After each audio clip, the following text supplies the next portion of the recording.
الرحمن الرحیم باب ما جاء فی الرخصۃ فی الافطار للحبلى والمرضعہ۔ دیکھیں، ایک ہے حاملہ عورت جس عورت کے پیٹ میں بچہ ہے، ایک ہے مرضعہ جو عورت بچے کو دودھ پلاتی ہے اور وہ بچہ صرف ماں کے دودھ پہ گزارا کرتا ہے، باہر کی کوئی غذا نہیں کھاتا۔ اب مسئلہ یہ ہے کہ سورہ بقرہ کے اندر اللہ جل جلالہ نے دو آدمیوں کو، دو قسم کے انسان اشخاص کو روزہ نہ رکھنے کی اجازت دی ہے، ایک مسافر ہے اور ایک مریض ہے۔ اب یہ جو حبلہ اور مرضعہ یعنی حاملہ عورت ہے اور جو دودھ پلانے والی عورت ہے، یہ مریض کے ساتھ لاحق ہے یا نہیں ہے؟ ان کو بھی مریض کے احکامات میں لیں گے، مطلب یہ ہے کہ یہ بھی مریض کے حکم میں آئیں گے کہ یہ مریض کے حکم میں نہیں آئیں گے۔ اب یہاں پر اگر اس حاملہ عورت کو اور دودھ پلانے والی عورت کو اپنے نفس پر ہلاکت کا خطرہ ہے کہ میں روزہ رکھوں گی ہلاک ہو جاؤں گی، تو ائمہ اربعہ، امام علی مقام، امام اعظم، امام ابو حنیفہ رحمۃ اللہ علیہ اور حضرت امام مالک رحمۃ اللہ علیہ اور حضرت امام شافعی رحمۃ اللہ علیہ اور حضرت امام احمد بن حنبل رحمۃ اللہ علیہ، ان تمام کے نزدیک اس کے لیے روزہ نہ رکھنا بہتر ہے۔ لیکن اختلاف اس صورت میں ہے کہ اس حاملہ عورت کو اپنے پیٹ میں جو بچہ ہے اس کی ہلاکت کا خطرہ ہے یا دودھ پلانے والی عورت کو اپنے بچے کی ہلاکت کا خطرہ ہے۔ تو اس کے بارے میں ان صورتوں میں ان دونوں عورتوں کو مریض کے ساتھ ملایا جائے گا کہ نہیں ملایا جائے گا، یعنی پھر ان کا کیا حکم ہے؟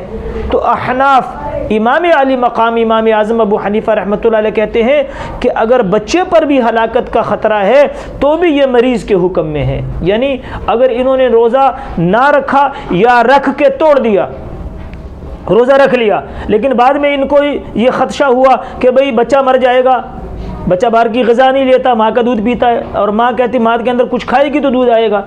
تو اب اس روزہ رکھنے کے بعد اس حاملہ عورت کو یا مرضعہ عورت کو اپنے نفس پہ یا اپنے بچے پہ اس کو خدشہ کہ ہلاک ہو جائیں گے، تو لہٰذا احناف کہتے ہیں اگر یہ روزہ توڑ دے گی دونوں عورتیں تو ان پہ صرف قضا آئے گی، کفارہ نہیں آئے گا۔ بات سمجھ میں آئی؟ اور امام شافعی اور امام احمد ابن حنبل رحمۃ اللہ علیہ یہ ان دو عورتوں کو مریض کے حکم میں لیتے بھی ہیں اور نہیں بھی لیتے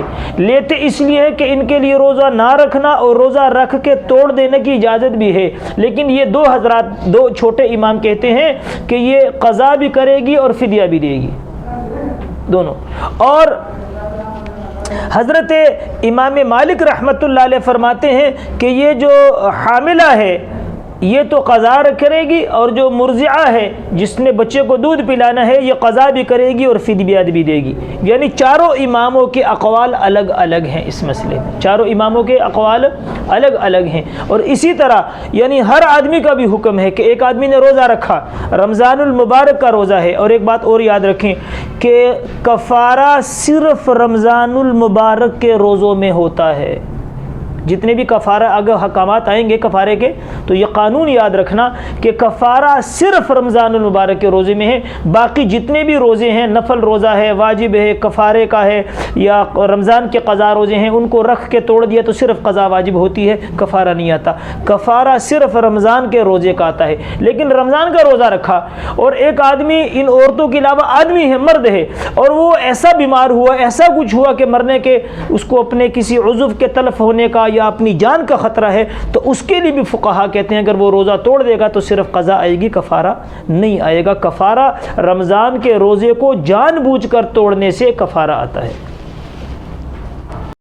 تو یہ صحابی کہتے ہیں کہ جب میں حضور علیہ الصلوۃ والسلام کے پاس آیا تو آپ علیہ الصلوۃ والسلام یعنی صبح کے وقت کھانا نوش فرما رہے تھے، آپ نے فرمایا قریب آ جاؤ اور کھاؤ، تو میں نے کہا قلت انی صائم یا رسول اللہ صلی اللہ علیہ وسلم میرا روزہ ہے، تو آپ نے فرمایا اذن احدثک عن الصوم